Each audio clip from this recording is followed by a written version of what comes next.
Hello and welcome back to my channel. Today I have a massive library haul. I haven't shared a library haul in a while. I was trying not to get library books, but that obviously failed whenever October came along. So obviously I have a lot of spooky books and a couple of non-spooky books. And I just really want to share them. It is a huge stack, so I probably most definitely won't get to them all, but I do for sure have plans for some of these, so I will for sure be getting to some of these. And I have a gigantic stack here.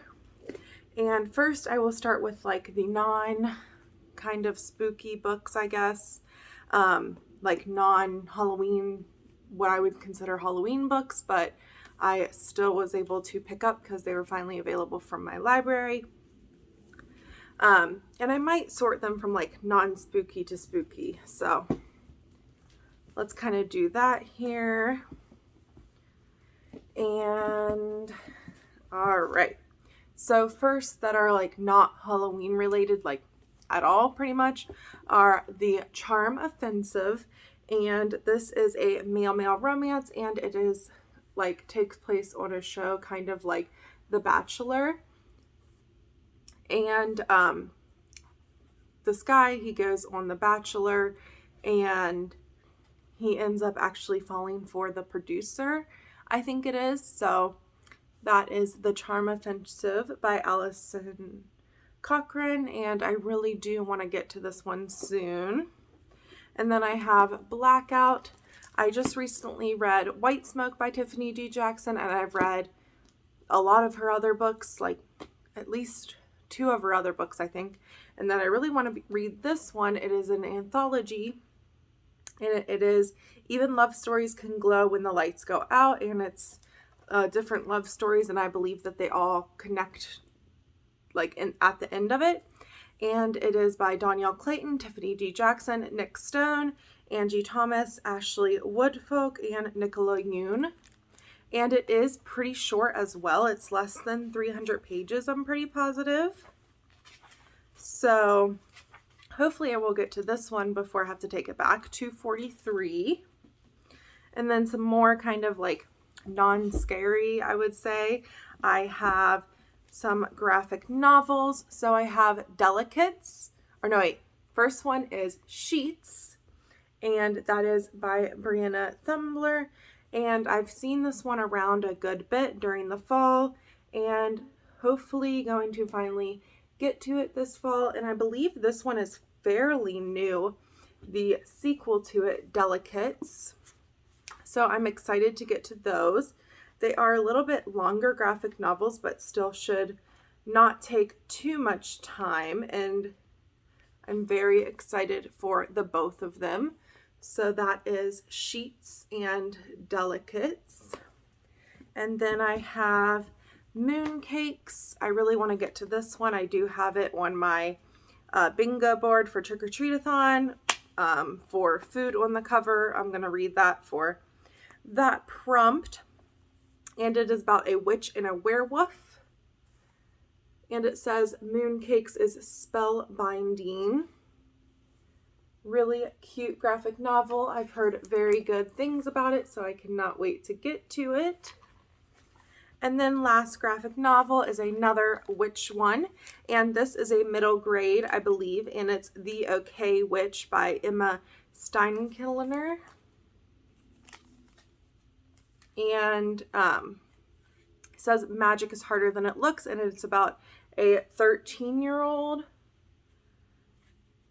And I'm very excited for this. I don't read middle grade very often at all, and I don't think I've read a middle grade graphic novel recently or at all. So very excited for this one. That is all of the graphic novels. And then I will just we will just try to get like more spooky as this library haul goes on. So next I have one that I'm pretty excited for as well. Payback's a Witch, and that is by Lena Harper. I'm really glad I was able to get this in time. Believe a book club is doing this, but I can't remember exactly what book club. But if I remember, whenever I'm editing, I will put it on the screen or in the description. And this is about some kind of, I think there's like, yeah, a tournament, and it's also sapphic. I don't know. There's a lot of things I think that are going on here, but I'm really excited to see how this book is. It says, the witch is back and ready for revenge with a little help from her friends in this fresh, sizzling rom-com by Lena Harper. And I love the cover of this, and it's like, it's even more beautiful in person, for sure. And then some middle grade kind of thriller horror. Probably, I think all of these are horror. Not middle grade, YA. I don't think I said YA. Some YA books that are kind of in the horror genre is this another anthology, and a lot of like horror authors. I know this is recommended a lot, so I wanted to maybe finally get to it this year. We will see. It is Slasher Girls and Monster Boys. Stories selected by April Genevieve. Oh man, should have looked up how to say this before I started. Chushlook? Not sure. A powerhouse anthology featuring some of the best thriller and horror writers around. So maybe I will finally get to that this year. And then I have all these bodies.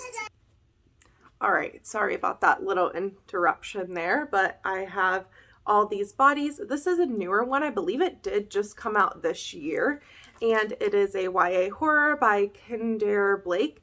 And I put it on hold at the library, and I actually, whenever it came in, I was just going to actually not even get it. But then I read the synopsis, and I just felt like I had to then after I read what it was about.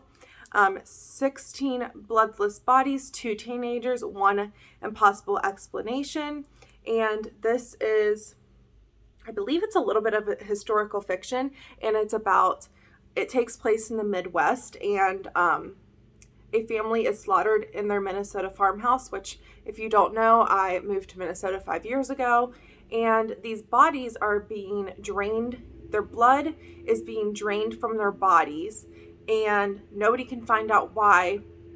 And then the teenager is like in the middle of it, and the teenager won't talk to anybody except the local journalist's son. So then he gets kind of pulled into that as well, and it's kind of figuring out this mystery of why is this girl involved, and why are all these bodies getting the blood drained from them.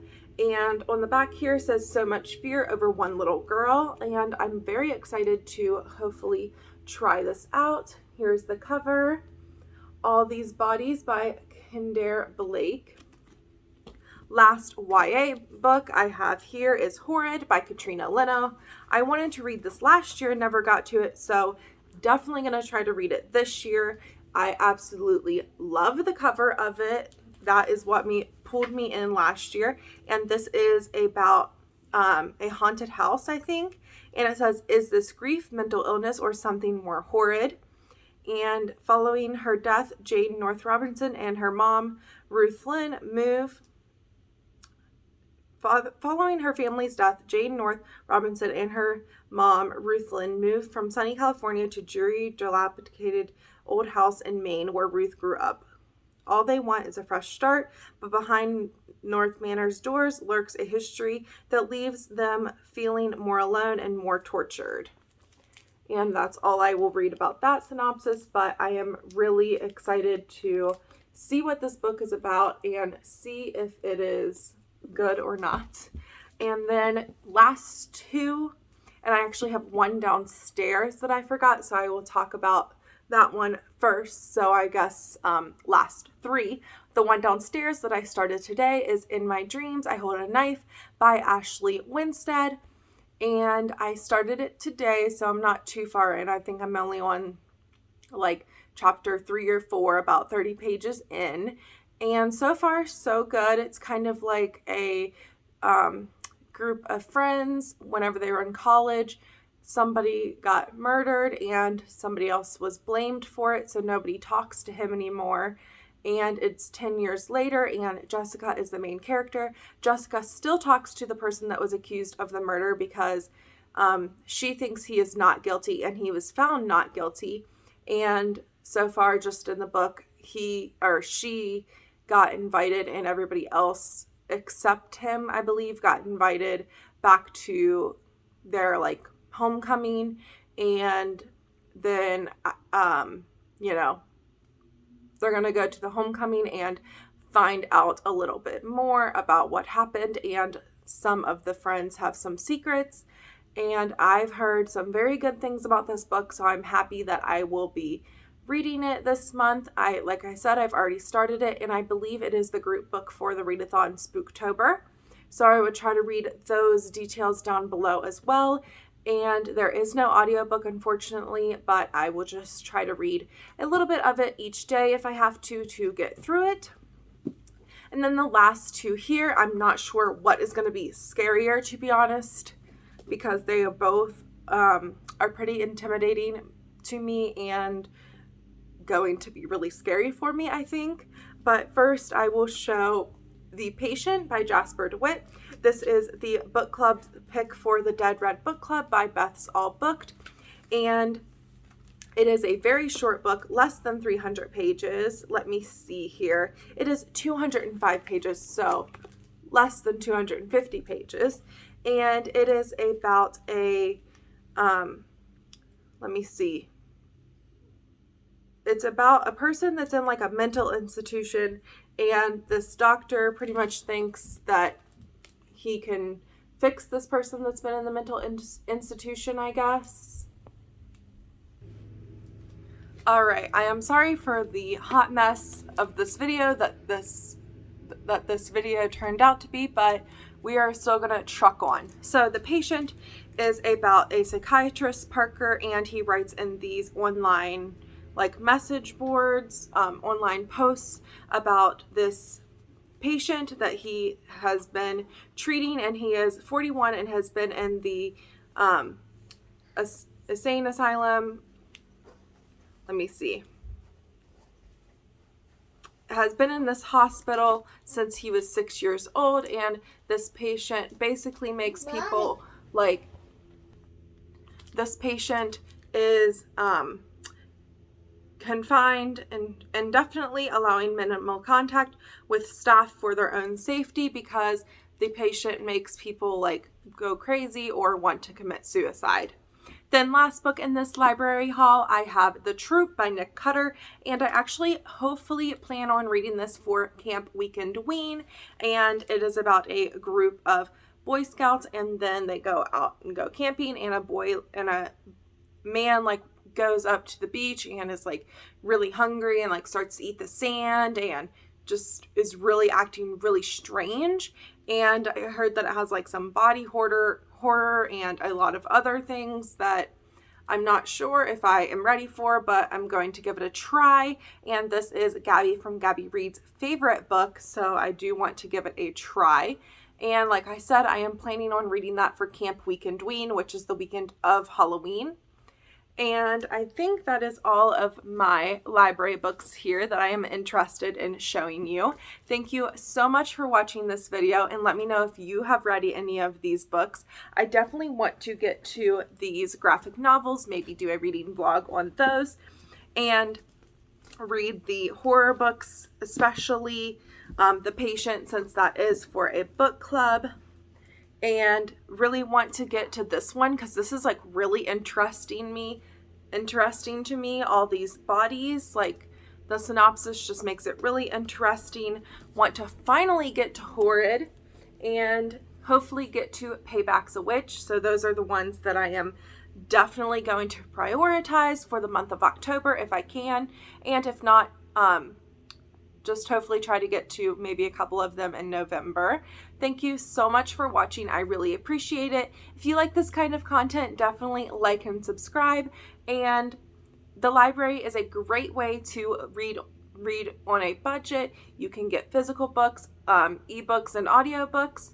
And I also want to do another video of like how to read on a budget or something like that. So let me know if you know any like a title I can do for that, to kind of give you some tips on reading, like, you know, for cheaper. Like, reading does not have to be an expensive hobby. You don't have to have a whole room of books or, you know, anything like that. You can read a book. I take my books to Half Price Books.